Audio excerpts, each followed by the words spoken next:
देखिए, लोकोमोशन और मूवमेंट जो चैप्टर है, इसमें सबसे पहली बात हम आपको बता दें कि चैप्टर को डिवाइड कितने पार्ट में किया गया है और कैसे कैसे आपको इसे पढ़ना है और क्या क्या डिलीटेड पोर्शन है इस साल का, थोड़ा सा वो भी देख लीजिएगा।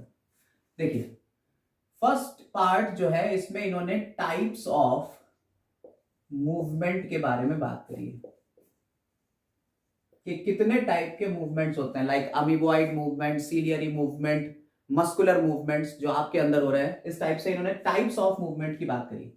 दूसरे पार्ट में इन्होंने कहा मसल्स क्या होती हैं और कितने टाइप की होती हैं, और फिर मसल्स के मूवमेंट की बात करी। साथ ही साथ मसल्स से रिलेटेड कुछ इंजरीज की भी बात कर लेंगे, डिस्ट्रॉफी वगैरह क्या होती है इसकी बात यहीं पे कर लेंगे हम लोग। एनसीईआरटी में कोई डिस्ट्रॉफी के बारे में नहीं है, लेकिन हम लोग कर लेंगे, ठीक है। इसके बाद तीसरे पार्ट में इन्होंने कहा है स्केलेटल सिस्टम के बारे में।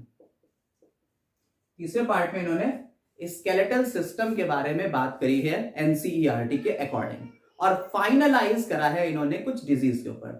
क्योंकि आपको पता है कि हमारी एनसीईआरटी की जितनी भी फिजियोलॉजी चल रही है, फिजियोलॉजी के हर चैप्टर के एंड में आप जितना भी देखेंगे डिजीजेस के बारे में बात हुई है, डिसऑर्डर्स की बात हुई है, कौन से डिसऑर्डर्स हो सकते हैं या कौन सी डिजीज हो सकती है। ठीक, आज जो हम लोग बात करने जा रहे हैं वो यहां से उठाएंगे। टाइप्स ऑफ मूवमेंट आपको अलग से पढ़ा देंगे बाद में, लेकिन आज जो हम लोग बात करेंगे वो मसल्स की बात करने जा रहे हैं कि कितने टाइप की मसल्स होती हैं और कैसे आपकी स्केलेटल मसल्स यानी हाथ और पैर को आप मूव करा लेते हो। कैसे, मेरे हाथ में चोट लगी हुई है तो ये मूव नहीं कर पा रहा है, ठीक है, तो आप कैसे मूव करा लेते हो हाथ को, इसकी बात हम लोग करेंगे यहां पे आज मसल्स में, ठीक है। तो देखते हैं फिर आगे कि मसल्स कैसे बनी होती हैं। बेसिकली मसल्स जो होती हैं वो तीन टाइप की होती हैं। मसल्स कितने टाइप की हो गई? तीन टाइप की। कौन कौन सी, किसी को पता है? स्केलेटल और cardiac muscular. Skeletal muscles, smooth muscles, और तीसरी होती है कार्डियक, ठीक है।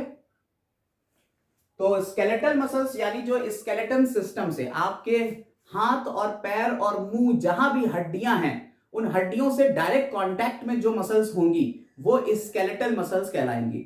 और जो आपके इंटरनल ऑर्गन्स हैं जो आपकी इच्छा से नहीं चल रहे हैं, लाइक सांस लेना, रेस्पिरेशन जो है वो ऑटोमेटिकली चल रहा है, आप इस पे अपना जोर नहीं लगा सकते, तो रेस्पिरेशन जो है वो ऑटोमेटिकली चल रहा है। तो ये जितने भी हमारी विल पावर के कंट्रोल में नहीं है वो सारे काम जिन मसल्स के थ्रू हो रहे हैं वो स्मूथ मसल्स या इनवॉलेंट्री मसल्स कहलाती हैं। इसके अलावा हमारी एक और मसल्स है जो हमारे हार्ट को बनाती है, वो है कार्डियक मसल्स। वो कुछ स्पेशल टाइप की है, उसका स्ट्रक्चर तो मिलता है स्केलेटन से बट उसके फंक्शंस होते हैं इनवॉलेंट्री। ठीक, अब बात कर लेते हैं स्केलेटल मसल का दूसरा नाम क्या होता है। स्केलेटल मसल्स को हम वॉलेंट्री मसल्स भी बोल सकते हैं क्योंकि ये हमारी इच्छा से चल रही है, हमारे हाथ पैर सब हम लोग अपनी इच्छा से चला रहे हैं, तो ये हमारी वॉलेंट्री मसल्स भी है। स्केलेटल मसल्स का दूसरा नाम क्या हो गया? वॉलेंट्री। और जब इनका स्ट्रक्चर देखा गया तो इसमें स्ट्रिप्स मिले, तो इसे स्ट्रिएटेड या स्ट्रिप्ड मसल्स भी बोल सकते हैं, ठीक है।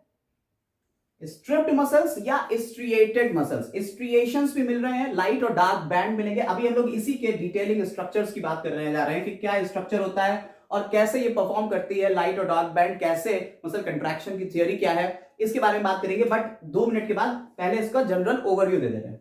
स्मूथ मसल्स, अच्छा ये कैसी होती है? सिलेंड्रिकल होती है। इनका शेप कैसा होता है? सिलेंड्रिकल, ठीक है।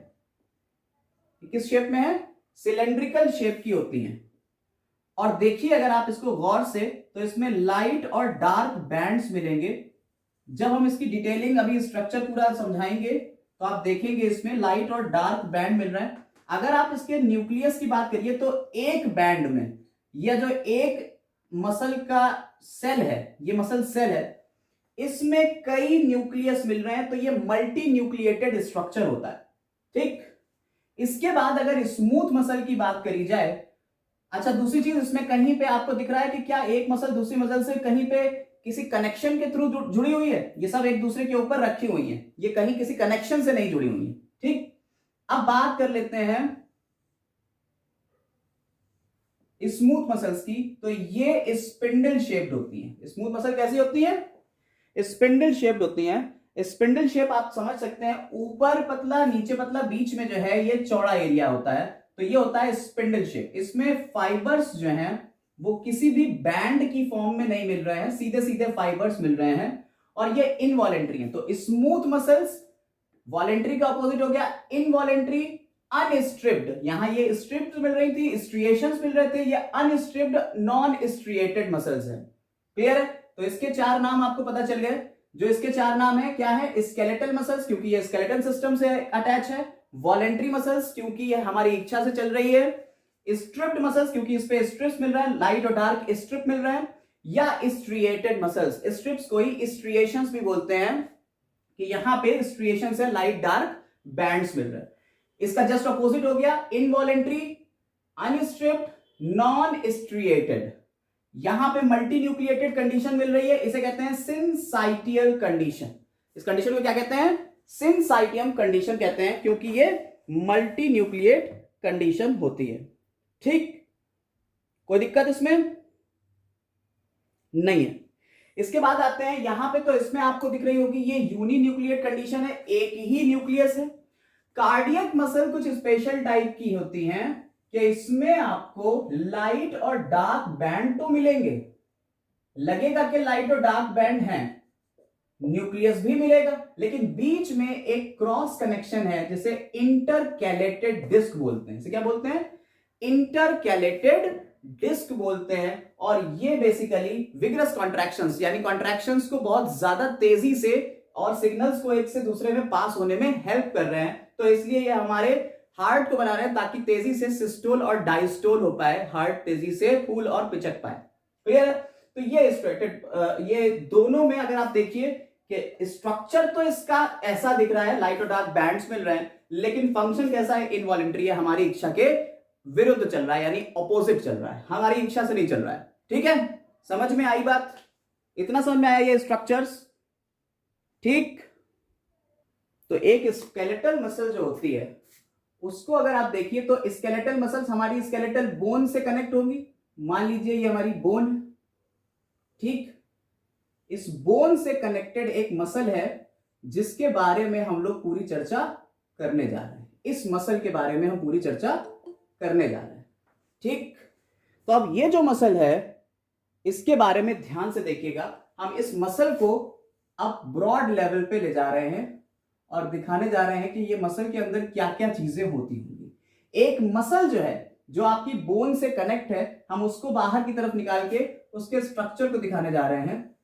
मसल के अंदर बहुत ढेर सारे मसल सेल्स यानी मसल फाइबर्स के बंडल्स होते हैं। मसल फाइबर के ढेर सारे बंडल्स होते हैं। इन बंडल्स को फेसिकुलाई बोलते हैं। इन बंडल्स को क्या बोलते हैं बेटा? फेसिकुलाई। क्लियर है? या फेसिकल।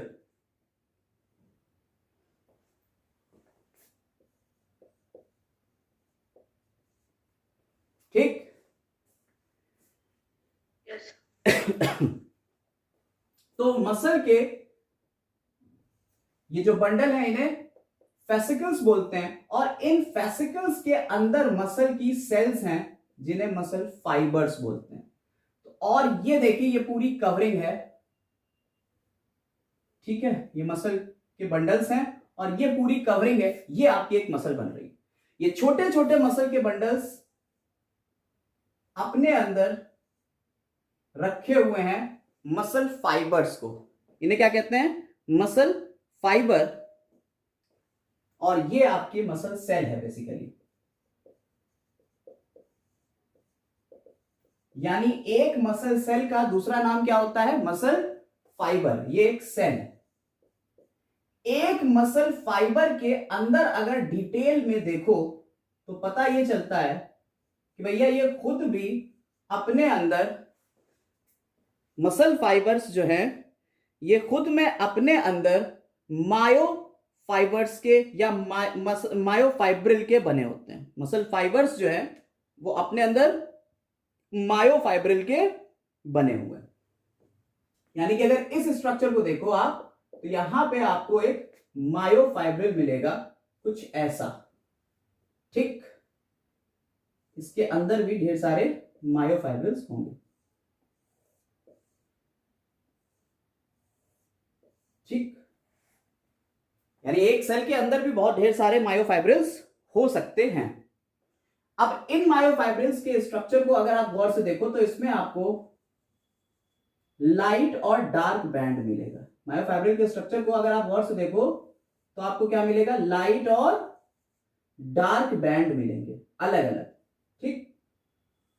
कुछ इस तरह से लाइट और डार्क बैंड के स्ट्रिएशंस मिलेंगे। क्लियर हो रहा है? यानी कि अगर इसको भी हम अंदर की तरफ देखेंगे तो इसमें आपको लाइट और डार्क बैंड ऐसे मिलते चले जाएंगे, ठीक।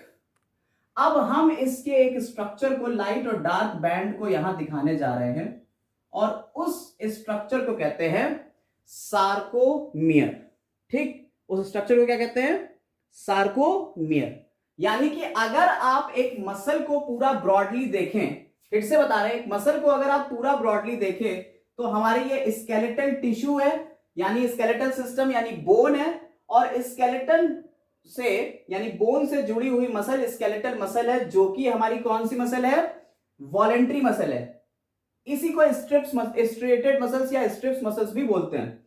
इस मसल के अंदर देखा हमने तो ये खुद में बनी हुई है छोटे छोटे फेसिकल्स की, और ये जो फेसिकल है, ये फेसिकल्स जो है ये बीच बीच में इसमें न्यूरॉन्स होंगे, इसमें बीच बीच में क्या होंगे, न्यूरॉन्स होंगे। यानी कि इसमें नर्व इंपल्सेस भी आती होंगी, यानी मसल को कंट्रैक्ट करने के लिए ब्रेन जो सिग्नल भेजेगा वो इन न्यूरॉन्स के ही थ्रू तो भेजेगा। हम दूसरे कलर से इसको दिखाई दे रहे हैं, ठीक है। यहां ये न्यूरॉन्स हैं। क्लियर हो रही है बात या नहीं, बोलो बच्चा। अब ये न्यूरॉन्स किसके ऊपर जा रहे हैं, ये एक मसल फाइबर का पूरा एक मसल फाइबर का बंडल है जिसे कह रहे हैं फेसिकुलाई या फेसिकल। इस बंडल के अंदर तक ये न्यूरॉन्स पहुंचेंगे, ठीक, और अपने सिग्नल्स मसल फाइबर तक पहुंचाएंगे। मसल फाइबर को अंदर देखने पे पता चला कि इसमें मायोफाइब्रिल्स होते हैं। क्या होते हैं, मायोफाइब्रिल्स, ठीक। मसल फाइबर के अंदर देखने पे क्या पता चला, मायोफाइब्रिल्स होते हैं, ये पता चल गया, ठीक है। कि मसल फाइबर में जो ये मायोफाइब्रिल्स हैं, ये मायोफाइब्रिल्स बेसिकली लाइट और डार्क बैंड बना रहे हैं। ये लाइट और डार्क बैंड कैसे बनाते होंगे उस स्ट्रक्चर को अब हम दिखाने जा रहे हैं, जरा गौर से देखिएगा, ठीक। देखिए यहां पे हम इसकी एक यूनिट का स्ट्रक्चर बना रहे हैं, एक यूनिट।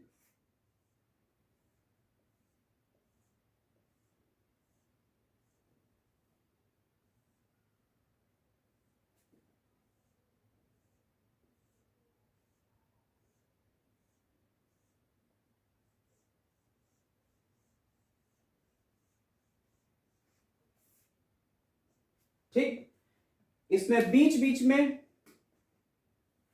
ये डार्क बैंड मिलता है।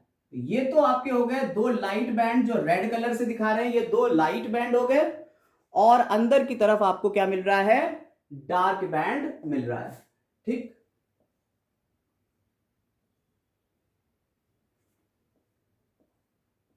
यही मायोफाइब्रिल्स हैं, इनके अलग अलग नाम आएंगे, अभी हम इसके नाम भी बताने जा रहे हैं और इनके स्ट्रक्चर्स को और डिटेल में डिस्कस करने जा रहे हैं। ये कुछ इस तरीके से मिलते हैं, आपको एनसीईआरटी में दिख रहा होगा। अच्छा, मसल फाइबर की जो कवरिंग होती है जरा समझिएगा, मसल फाइबर की जो कवरिंग होती है, भाई एक सेल की कवरिंग है उसे कहते हैं प्लाज्मा मेम्ब्रेन। तो मसल फाइबर खुद में एक सेल है, तो सेल की कवरिंग को क्या कहेंगे, प्लाज्मा लेमा या प्लाज्मा मेम्ब्रेन। इसकी कवरिंग को कहते हैं सार्कोप्लाज्मिक रेटिकुलम। इसके अंदर एंडोप्लाज्मिक रेटिकुलम जो होंगी उसे कहेंगे सार्कोप्लाज्मिक रेटिकुलम, और जो इसके ऊपर कवरिंग होगी उसे कहेंगे सार्कोलेमा। सार्कोलेमा ये कवरिंग है, मसल फाइबर की कवरिंग को क्या कहते हैं? सार्कोलेमा।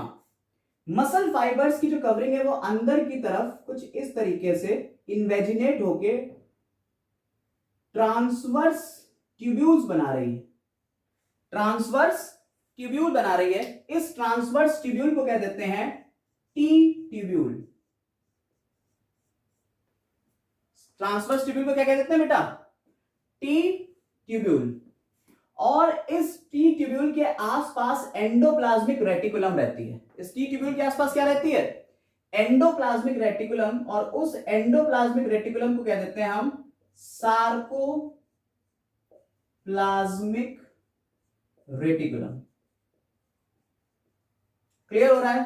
पॉइंट क्लियर हो रहा है या नहीं? ठीक है, फिर से बता दे रहे हैं। मसल है, मसल बनी हुई है छोटे छोटे मसल बंडल्स की। मसल बंडल्स को कह रहे हैं मसल फैसिकुलाई, और मसल फैसिकल्स के बीच बीच में न्यूरॉन्स पड़े हुए हैं। ये न्यूरॉन्स अंदर की तरफ आ रहे हैं, और ये जो मसल फैसिकुलाई है ये खुद में बने हुए हैं छोटे छोटे मसल फाइबर्स के, और मसल फाइबर्स के अंदर हैं मायोफाइब्रिल्स, और इन मायोफाइब्रिल्स का स्ट्रक्चर कुछ अरेंजमेंट इस तरह से है। ठीक, मसल फाइबर की जो कवरिंग है इसे कहते हैं सार्कोलेमा, और मसल सार्कोलेमा के अंदर की तरफ ये इन्वेजिनेशन मिल रहा है जिसे कह रहे हैं टी ट्यूब्यूल, और इसके आसपास जो भी एंडोप्लाज्मिक रेटिकुलम है उसे कहते हैं सार्कोप्लाज्मिक रेटिकुलम। ठीक, इसको इसी में हम आगे बताएंगे कि इसके यूज क्या है, सार्कोप्लाज्मिक रेटिकुलम या टी ट्यूब्यूल के यूज क्या है, ये हम आगे बताएंगे। फिलहाल आप इसको देखिए, एक स्ट्रक्चर इसका हमने बीच में मसल कॉन्ट्रैक्शन की यूनिट, मसल कंट्रैक्शन की यूनिट को कहते हैं सार्कोमियर। क्या कहते हैं? सार्कोमियर। सार्कोमियर एनसीईआरटी में डायग्राम बना हुआ है, उसी डायग्राम को हम यहां इलेबोरेट करके समझा रहे हैं, समझिएगा। सार्कोमियर खुद में बनी होती है लाइट और डार्क बैंड की। आपको दिख रहा होगा ये एक डार्क बैंड है, ब्लैक कलर से ये डार्क बैंड दिखाया है, रेड कलर से हमने ये लाइट बैंड दिखाया है। ठीक है, ये आगे की तरफ ऐसे ही होगा। लाइट बैंड को कहते हैं आई बैंड। क्या कहते हैं? I band. ये लाइट होता है। ठीक, यानी अगर स्टेनिंग की जाए, कलर किया जाए इसके ऊपर, तो ये लाइट कलर लेगा और ये डार्क कलर लेगा, इसलिए इसका नाम हमने रख दिया ए बैंड। अब ये आई और ए का मतलब क्या है? ए बैंड का मतलब हुआ एन आइसोट्रॉपिक, और आई बैंड का मतलब हुआ आइसोट्रॉपिक। क्लियर? तो एन आइसोट्रॉपिक और आइसोट्रॉपिक दो तरीके के बैंड आपको मिल रहे हैं। किसमें मिल रहे हैं? एक मसल के अंदर। ठीक, क्लियर? ऐसे ये सब में होगा। अब इसके बीच में अगर आप आई बैंड को देखिए तो आधा आई बैंड जो है उसके बीच में एक लाइन पड़ी हुई है। इस लाइन को कहते हैं जेड लाइन। इस लाइन को क्या कहते हैं? Z line. Basically Greek word है ज़्विश्चन स्कीब। ग्रीक वर्ड है ज़्विश्चन स्कीब, उसका मतलब होता है इन बिटवीन, दो के बीच में। ठीक है, ये एक लाइन है इसके और इसके बीच में, तो ये ज़्विश्चन स्कीब हो गया। और यहां ए बैंड के बीच में एक लाइन है, इसको कह देते हैं एम लाइन, मिडिल स्कीब। इसे कहते हैं मिडिल स्कीब, यानी मिडिल में। मिडिल स्कीब, ये दोनों ग्रीक वर्ड से बने, जेड और एम। ज़्विश्चन स्कीब और मिडिल स्कीब, ये ग्रीक वर्ड है जिससे इस लाइन का पता चल रहा है। लेकिन आपको इनसे कोई मतलब नहीं है कि भैया इसका फुल फॉर्म क्या है। आप ये याद रखिए कि एक ये जेड लाइन है, एक ये जेड लाइन है, दो जेड लाइन है, और दो जेड लाइन मिलके क्या बना रही हैं? एक सार्कोमियर बना रही है, यानी कि मसल कंट्रैक्शन की एक यूनिट बना रही है। ये दो बैंड्स आपको मिल रहे हैं, आई बैंड और ए बैंड। आई किसको डिनोट कर रहा है? एन आइसोट्रॉपिक, और ए एन आइसोट्रॉपिक को सिंबलाइज कर रहा है। क्लियर है? यहां तक कोई प्रॉब्लम नहीं है। ठीक, सर। अब एक जोन देखिए आप, बीच में आपको एक जोन मिल रहा है जहां आई बैंड्स एक दूसरे से कनेक्ट नहीं है। बीच में ये जोन मिल रहा है जहां आई बैंड एक दूसरे से कनेक्ट नहीं है। इस जोन को कह देते हैं H zone. H zone means Hensen's zone. ये जोन क्या है? हेंसेंस जोन है। ठीक, तो Z H zone, Z line, M line, I band और ए बैंड में कोई प्रॉब्लम नहीं है। और ये सब किसमें है? एक छोटे से मसल फाइबर के पार्ट में। मसल फाइबर के छोटे से पार्ट की बात हो रही है, ये बड़े पार्ट की बात नहीं हो रही। यानी कि एक छोटा सा हिस्सा होगा मसल फाइबर का, और मसल फाइबर किसका है? पार्ट फेसिकुलाई का, और फेसिकुलाई किसका है? मसल का। ठीक है, तो ये अंदर बहुत माइक्रो लेवल पे जाके आपको ये स्ट्रक्चर दिखाया जा रहा है। ठीक है, अब जरा हम लोग और डिटेल में जा रहे हैं कि ए बैंड और आई बैंड बने किन चीजों के होते हैं, कौन से ऐसे मॉलिक्यूल्स हैं जिनके ये ए बैंड और आई बैंड बने होते हैं। ऊपर की तरफ आप समझ गए हैं, सार्कोलेमा है जिससे अंदर की तरफ इन्वेजिनेशन है, ट्रांसवर्स ट्यूब्यूल, इसे टी ट्यूब्यूल बोलते हैं, और अंदर की तरफ जो एंडोप्लाज्मिक रेटिकुलम है उसे सार्कोप्लाज्मिक रेटिकुलम बोल रहे हैं। और सार्कोप्लाज्मिक रेटिकुलम में कैल्शियम आयन स्टोर रहता है, याद रखिएगा। और दूसरी बात हमने आपको बताई, मसल्स जो हैं वो इसके ऊपर की तरफ नर्व्स यानी न्यूरॉन्स जो हैं वो मसल फाइबर से अटैच हैं। ठीक, समझ में आई बात या नहीं? Yes sir. चलिए अब हम इसके आगे बढ़ रहे हैं और स्ट्रक्चर को पूरा डिफाइन करेंगे। देखिए, अब आई बैंड जो है, आई बैंड को कह रहे हैं एन आइसोट्रॉपिक बैंड। आई का मतलब क्या है? Isotropic band. हम आई बैंड को देखते हैं किन चीजों से मिलकर बना होता है। आई बैंड बना होता है 3 चीजों से मिलकर। इसमें 3 चीजें होंगी। क्या क्या होंगी? एक तो होता है एक्टिन। एक्टिन प्रोटीन है। एक्टिन 2 तरीके के होंगे, जी एक्टिन और F actin. G for globular, यानी ग्लोबुलर एक्टिन है, ग्लोब्यूल्स की फॉर्म में, गोल गोल है, और ये ग्लोबुलर प्रोटीन्स पॉलीमराइजेशन कर रहा है और एक पूरी चेन बना रहा है पॉलीमराइज करके। आप देखिए जरा, एक चेन ये बन गई, एक ऐसे ही नीचे से ऊपर की तरफ जाती हुई चेन आपको दिखेगी।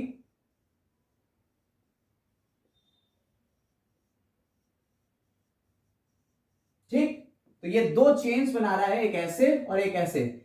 ये जब फिलामेंट की फॉर्म में ये आ जाता है तो इसे कह देते हैं एफ एक्टिन, और अगर ग्लोबुलर एक सिंगल है तो इसे ग्लोबुलर एक्टिन कहते हैं। ठीक, इसके बाद आता है ट्रोपोमायोसिन। ठीक, ट्रोपोमायोसिन। ट्रोपोमायोसिन को हम रेड कलर से दिखाई दे रहे हैं। ये एक फिलामेंट लाइक स्ट्रक्चर है, ये भी एक फिलामेंट है। ठीक, और इसके बाद आता है ट्रोपोनिन। ट्रोपोनिन, ट्रोपोनिन के 3 वैरायटी हैं, ट्रोपोनिन आई, ट्रोपोनिन टी और ट्रोपोनिन सी। ठीक, अब ट्रोपोनिन को बताने के लिए हम आपको बता देते हैं भाई, ट्रोपोनिन क्या करता है, वो यहां पे बाइंड रहता है। ये 3 ट्रोपोनिन है। आप इसको याद रखने का तरीका याद कर सकते हैं, ITC, Indian tobacco company, ITC. तो ट्रोपोनिन आई, ट्रोपोनिन टी और ट्रोपोनिन सी, इनके अलग अलग काम होते हैं।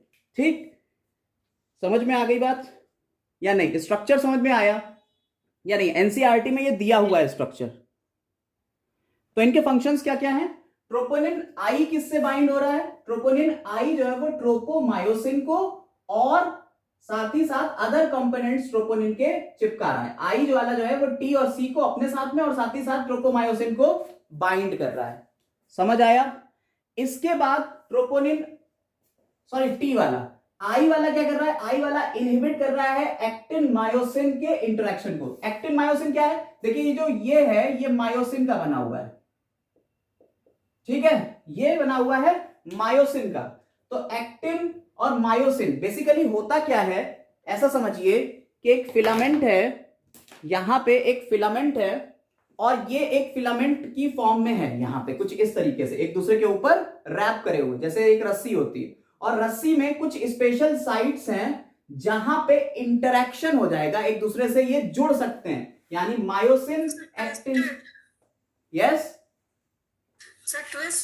हाँ ट्विस्टेड, यस यस यस, ये ट्विस्टेड है एक दूसरे में, बिल्कुल डीएनए जैसे ये ट्विस्टेड है और ये एक दूसरे से जुड़ सकते हैं। लेकिन अगर एक्टिन, एफ एक्टिन की बात हो रही है, एफ एक्टिन ये ब्लू ब्लू कलर से दिख रहा है, एफ एक्टिन एक दूसरे से, एफ एक्टिन और मायोसिन एक दूसरे से जुड़ सकते हैं, यहां से कांटेक्ट हो सकता है, लेकिन इसकी एक्टिव साइट को हाइड करे हुए, छुपाए हुए कौन है? ट्रोपोमायोसिन। ट्रोपोमायोसिन इसकी साइट को छुपाए हुए, यानी ऊपर से इसके ऊपर गया हुआ है एक फिलामेंट टाइप में, और उसको बांधे हुए कौन है? ये तीन बांधे हुए हैं उसको अलग अलग तरीके से, ठीक है। तो यहां पे बेसिकली एक्टिव साइट छुपी हुई है जब ये तीनों एक दूसरे के साथ में इस तरीके से टाइटली पैक्ड है। समझ में आ गई बात या नहीं? इतनी बात समझ में आई कि ट्रोपोमायोसिन, ट्रोपोनिन और एक्टिन किस तरीके से एक दूसरे से चिपके हुए हैं, ठीक। एनसीईआरटी में एक डायग्राम यहां पे दिया हुआ भी है, आप इसको देख सकते हो एनसीईआरटी में बहुत ही इजीली। यहां पे एक डायग्राम दिया हुआ है एनसीईआरटी में, ये वाला। इसमें क्या हो रहा है कि देखिए ये आपको दिख रहा है फिलामेंटस एफ एक्टिन और उसके ऊपर ट्रोपोमायोसिन और उसके ऊपर चिपका हुआ ट्रोपोनिन है, ठीक है। चलिए अब हम आगे बढ़ रहे हैं कि भैया मायोसिन का स्ट्रक्चर कैसा होता है, जरा उसको भी देख लेते हैं। अगर मायोसिन के स्ट्रक्चर को देखो तो इसमें दो चेन है, एक तो हैवी चेन है, ये देखिए आपको बड़ी चेन मिल रही है, ये दो हैवी चेन मिल रही है, और हैवी चेन में ये हेड रीजन है और ये टेल रीजन है, ये हेड रीजन है और ये टेल रीजन। हैवी चेन के हेड के ऊपर चार छोटी छोटी लाइट चेन मिलती है, यानी दो हैवी चेन है और चार लाइट चेन है। ये किसकी बनी हुई है? ये मायोसिन की बनी हुई है, ठीक। हैवी चेन, ये हेड रीजन हो गया, ये टेल रीजन हो गया, ठीक।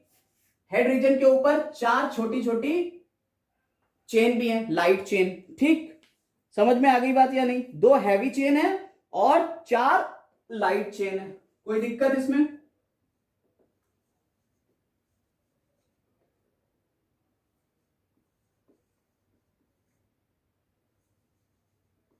ठीक। अब जरा समझिएगा इसमें हुआ क्या। एक एंजाइम होता है ट्रिप्सिन, एक एंजाइम होता है ट्रिप्सिन जो प्रोटीन्स को तोड़ देता है। तो ट्रिप्सिन एंजाइम जब इसके ऊपर एक्ट करेगा तो ये दो पार्ट में टूट जाएगा, लाइट मीरोमायोसिन और हैवी मीरोमायोसिन। तो इतने पार्ट को कह देंगे, जिसमें हेड होगा उस पार्ट कह देंगे हैवी मीरोमायोसिन, और ये वाला हो गया लाइट मीरोमायोसिन। कभी पूछ लिया जाए कि ट्रिप्सिन एंजाइम हमारे मायोसिन को कितने पार्ट में तोड़ेगा, तो दो पार्ट में, हैवी मीरोमायोसिन और लाइट मीरोमायोसिन में, ठीक। ये सिर्फ पॉइंट ऑफ बेसिस है किसका? कॉम्पिटिटिव। बट आपको यहां पे समझना है कि भैया ये क्या है? मायोसिन है, सिंपल सी बात है। ये मायोसिन के दो पार्ट है, एक हेड रीजन है और एक टेल रीजन है, ठीक। आप इसी हेड्स को देखिए, हमने यहां पे हेड्स बनाए हुए हैं, ऐसे सारे मायोसिन एक दूसरे में गुच्छा बनाए हुए पूरा यहां पे हैं इस तरीके से। अब समझते हैं कि कंट्रैक्शन की थियरी क्या है। आपको बेसिक स्ट्रक्चर समझ में आ गया, ठीक है। इस स्ट्रक्चर को क्या दोबारा एक्सप्लेन कर दें एक मिनट में?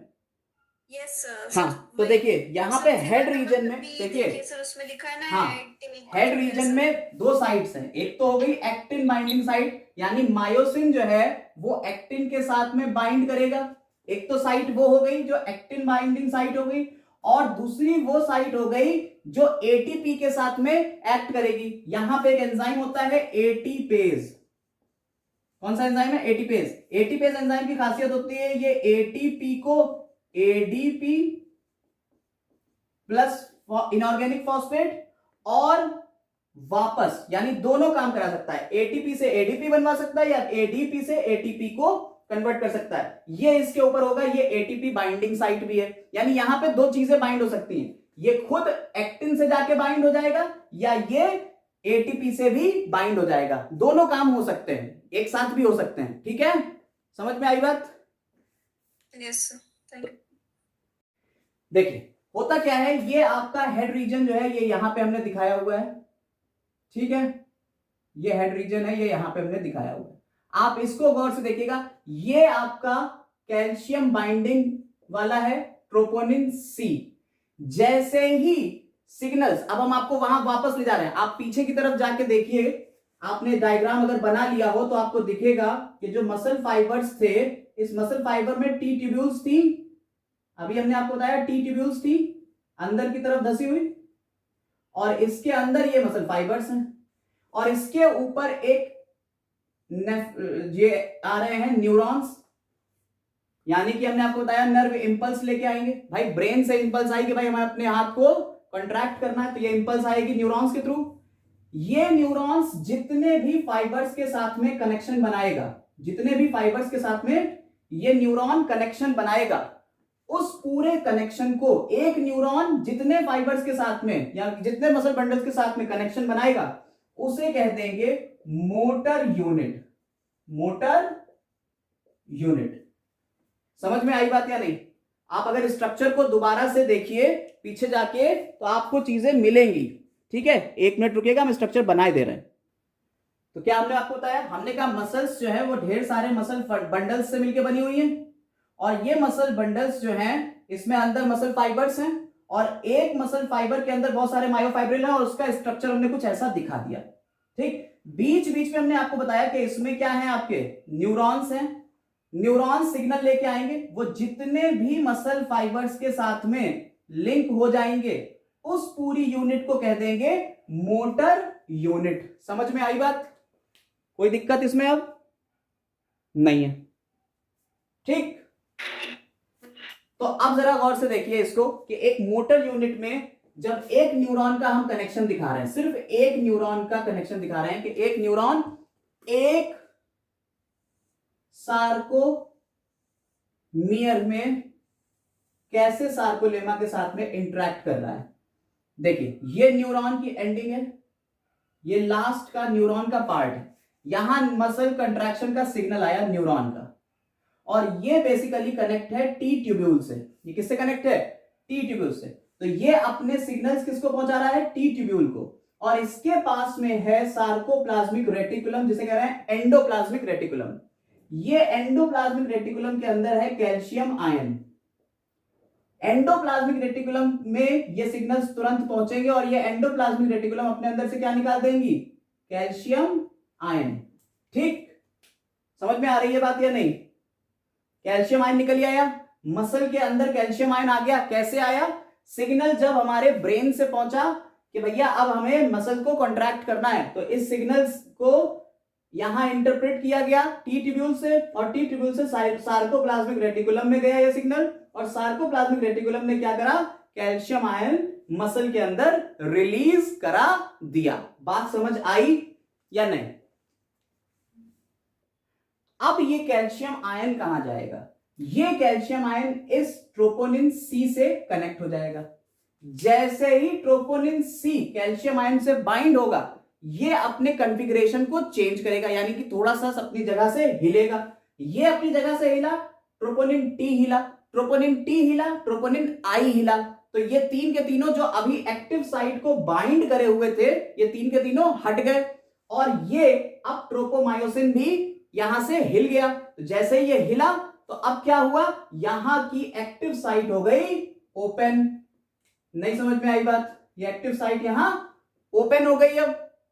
ठीक, जैसे ही कैल्शियम आयन आया, कैल्शियम आयन के बाइंड होते ही यहां एक्टिव साइट ओपन हो गई। अब मायोसिन में क्या हुआ? मायोसिन को देखिए एक बार, देखिए उस कैल्शियम आयन की वजह से क्या हुआ? अब ये तो हट गया यहां से, यहां वाले 3 मान लीजिए हट गए, तो अब क्या हुआ? इसने क्या किया? इसने एटीपी से कहा कि भैया अब एटीपी में तुम कन्वर्ट हो जाओ। एटीपी किसमें कन्वर्ट हो गया? एडीपी में और इनऑर्गेनिक फॉस्फेट में। ठीक, जब एटीपी से एडीपी में कन्वर्जन होता है, हमने आपको बताया कि यहां पे एंजाइम होगा एटीपेज एंजाइम, पीछे बता चुके हैं, एटीपेज एंजाइम होगा। जैसे ये एटीपी से एडीपी में कन्वर्ट होगा, एनर्जी रिलीज होगी, और उस एनर्जी से क्या होगा? ये एक्टिन से जाके बाइंड हो जाएगा। अच्छा, नीचे भी हमने ऐसे ही फिलामेंट बनाया हुआ है, तो हमने इसको ऐसे दिखा दिया, इस छोटे से पॉइंट को हमने ऐसे दिखा दिया। तो ये ऊपर वाला ऊपर से और नीचे वाला नीचे से जाके बाइंड हो जाएगा। एनसीईआरटी में बहुत ही अच्छे से इसको दिखाया गया हुआ है। पी लिखा है एडीपी लिखा है, मायोसिन फिलामेंट लिखा हुआ है, दिख रहा होगा आपको यहां पे। ये जो पार्ट है बना हुआ, इसको गौर से देखिएगा, एनसीईआरटी में यही चीज हम एक्सप्लेन करने जा रहे हैं यहां पे। अब क्या हुआ, ये जो एनर्जी थी इसने क्या करा, इससे क्रॉस ब्रिज बना लिया, यहां से कनेक्शन हो गया, इसे कह दिया हमने क्रॉस ब्रिज। ठीक, कोई दिक्कत यहां तक नहीं है? बोलो भाई। No, sir. ऐसे ही यहां भी क्रॉस ब्रिज बन गया, यानी कि ऊपर और नीचे एक्टिन और मायोसिन देखिए ऐसे जाके जुड़ गए। मेरा हाथ ज्यादा चल नहीं पाएगा। एक्टिन और मायोसिन ऐसे जाके जुड़ गए इस तरफ, और ऐसे ही इस तरफ एक्टिन मायोसिन जाके जुड़ गए। जैसे ही जुड़े वैसे ही ये अंदर की तरफ खींचेंगे। ठीक, ये जुड़े और उस एनर्जी से ये अंदर की तरफ खींचेंगे। जैसे ही ये अंदर की तरफ खींचेंगे तो क्या होगा, ये एच जोन धीरे धीरे छोटा होता चला जाएगा, मसल्स धीरे धीरे चिपकती चली जाएंगी, एक दूसरे के पास पास आती चली जाएंगी, और मसल कंट्रैक्शन होता चला जाएगा। समझ में आई बात या नहीं? बोलो, यहां तक समझ में आया? फिर से एक बार बता दें। देखो क्या हुआ, कैल्शियम जैसे ही हमारे न्यूरॉन्स ने नर्व इंपल्स कंडक्ट की और पहुंचे मसल फाइबर के पास में, मसल फाइबर ने टी ट्यूब्यूल से कहा कि अब सार्कोप्लाज्मिक रेटिकुलम से कहो कैल्शियम आयन को बाहर निकाल दें। कैल्शियम आयन बाहर निकलते ही ये सी के ऊपर गया, सी ने कैल्शियम आयन से बाइंड किया और अपने कॉन्फ़िगरेशन को चेंज किया। जैसे ही इनके कॉन्फ़िगरेशन चेंज हुए, ये एक्टिव साइट को छोड़ दिए, यानी कि ट्रोपोमायोसिन और ट्रोपोनिन ने एक्टिव साइट को छोड़ दिया। जैसे एक्टिव साइट ओपन हुई, यहां एडीपी से एटीपी में कन्वर्जन हुआ, और ये जो बाइंडिंग पार्ट था एक्टिन मायोसिन का, बाइंडिंग पार्ट जो हेड के ऊपर था, इसने बाइंड कर लिया एक्टिन और मायोसिन से। ठीक, एक्टिन, ये मायोसिन ने एक्टिन से बाइंड कर लिया ऊपर और नीचे दोनों तरफ। ऐसे ही सारे फिलामेंट्स एक दूसरे से बाइंड हो गए, नीचे ऊपर वाले सारे फिलामेंट्स एक दूसरे से कॉन्ट्रैक्ट हुए। समझ में आई? जैसे ही सिग्नल आया, बाइंड हुए, कंट्रैक्शन हुआ, अंदर आ गए। अंदर आते ही ये जो बीच का गैप था, इसे कहते हैं एच जोन, ये कम होता चला गया और ये दोनों एक दूसरे के ऊपर चिपक गए आके। बोलो, मसल कंट्रैक्ट हुई कि नहीं हुई? मसल कंट्रैक्शन समझ में आया? आ गया समझ में? मसल कंट्रैक्शन तो समझ में आ गया कि मसल कंट्रैक्ट हो गई। अब इसी डायग्राम को एनसीईआरटी में कुछ इस तरह से दिया हुआ है। देखिए यहां पे इन्होंने जोन्स दिखाए, पहले एच जोन था, फिर धीरे धीरे ये कम हुआ और पूरी तरह से ये ओवरलैप कर गया। दो सार्कोमियर एक दूसरे के पास पास इन्होंने दिखाए हुए हैं। एनसीईआरटी में आपको ये दिख रहा है। ठीक, कोई दिक्कत Yes, sir. नहीं है। आप जरा गौर से देखिए, आप जरा गौर से देखिएगा, इसमें एक लॉ लगता है, ऑल और नन लॉ। एक लॉ लगता है, उस लॉ का नाम क्या है? ऑल और नन लॉ। या तो पूरा कंट्रैक्शन होगा या बिल्कुल भी कंट्रैक्शन नहीं होगा। अगर बाहर से सिग्नल आया है तो मसल्स या तो पूरी कंट्रैक्ट हो जाएगी या बिल्कुल भी कंट्रैक्ट नहीं होगी। ये कहलाता है ऑल और नन लॉ। तो अब क्या हुआ, ये भैया एच जोन गायब हो गया। कभी कभी नीट में ऐसे ही क्वेश्चन आ जाते हैं कि एच जोन का क्या होगा जब मसल कंट्रैक्ट होगी। तो एच जोन खत्म हो जाएगा, जब मसल कंट्रैक्ट होगी तो एच जोन फिनिश हो जाएगा। दोनों के दोनों जो लाइट बैंड है वो कहां आ जाएंगे? एम लाइन के ऊपर आके एक दूसरे से जुड़ जाएंगे। ये नहीं होगा कि ओवरलैप कर जाएं, बस जुड़ जाएंगे, जस्ट जुड़ेंगे। क्लियर? क्लियर है? अब क्या हुआ, अब इसका उल्टा देखो। जैसे ही हमारी इंपल्स, अब सिग्नल आया है कि भैया आप मसल को कंट्रैक्शन से अब रिलैक्स पोजीशन में जाना है। मसल कंट्रैक्शन तो बता दिया, अब रिलैक्सेशन भी बता दो। तो रिलैक्सेशन बताने के लिए क्या होगा, उधर से इंपल्स, नर्व इंपल्स, जो सार्कोप्लाज्मिक रेटिकुलम थी, टी ट्यूब्यूल के ऊपर जो इंपल्स आई थी, वो इंपल्स खत्म होगी। जैसे ही सिग्नल खत्म होगा, ये कैल्शियम आयन यहां से टूटेंगे। ये टूट के कहां पहुंच जाएंगे? सार्कोप्लाज्मिक रेटिकुलम में, यानी एंडोप्लाज्मिक रेटिकुलम में वापस कैल्शियम आयन चले जाएंगे। जैसे ही कैल्शियम आयन गए, भाई साहब इसने दोबारा से एक्टिव साइट की तरफ आना शुरू किया। इधर ये आ रहा होगा, इधर एडीपी वापस एटीपी में कन्वर्ट हो रहा होगा। एडीपी वापस एटीपी में कन्वर्ट हो रहा होगा, और ये जो मसल का कॉन्ट्रैक्शन था, अब ये टूट रहा होगा क्रॉस ब्रिज। अब क्रॉस ब्रिज टूटेगा और क्रॉस ब्रिज टूटते ही एटीपी बन जाएगा, एटीपी से एटीपी बन जाएगा और मसल वापस रिलैक्स हो जाएगी। बात समझ में आई या नहीं? बोलो। सर सर पूरा टाइम क्या लगता होगा सर? टाइम क्या लगता होगा मसल कंट्रैक्शन में? एक मोटर यूनिट क्या होती है? एक एक न्यूरॉन जितने भी फाइबर्स से जाके जुड़ेगा वो एक मोटर यूनिट होगी। ठीक, मोटर यूनिट हमने आपको पहले बता चुके हैं, एक न्यूरॉन जितने फाइबर से जाके जुड़ रहा है वो एक मोटर यूनिट का फॉर्मेशन कर रहा है। इस तरह से आपने देखा कि मसल कैसे बनी होती है। हमारी स्केलेटल मसल्स, बेसिकली हम लोगों ने किसकी बात करी है? स्केलेटल मसल्स यानी वॉलेंट्री फंक्शंस की बात करी है, इनवॉलेंट्री की बात नहीं करी है। वॉलेंट्री मसल्स इस तरीके से मूवमेंट शो करती है, हमारे सिलेबस में यही है। क्लियर है? ने दी थी मसल फिलामेंट, जो मसल कंट्रैक्शन की थ्योरी थी ये किसने दी? बेसिकली हक्सले और हैंसन ने। इस थ्योरी का नाम क्या होता है? Sliding filament theory. इस थ्योरी का नाम क्या होता है? Sliding filament theory. क्लियर है? इनवॉलेंट्री फंक्शंस आपको बाद में बताएंगे, इनवॉलेंट्री मसल्स किस तरीके से कंट्रैक्ट होती हैं। यहां तक आज हम रख रहे हैं। बुक में हमने यहां तक पढ़ा दिया है कि कैसे मसल्स कंट्रैक्ट होती हैं और रिलैक्स होती हैं। इसके बाद मायोसिन के बारे में और मसल फाइबर्स के रेड पिगमेंट मायोग्लोबिन के बारे में हम लोग बाद में इसमें डिस्कशन करेंगे।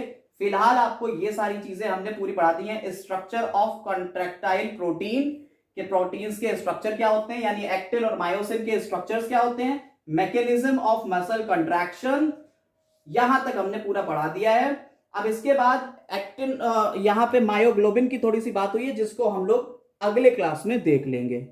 ठीक, तो अगर आपको वीडियो पसंद आई हो तो इसको लाइक करें, शेयर करें और चैनल को सब्सक्राइब करके बेल आइकन जरूर दबा दें ताकि आपको ऐसी ही मजेदार वीडियोस मिलती रहें और आप अपने एजुकेशन में आगे बढ़ते रहें। Thank you.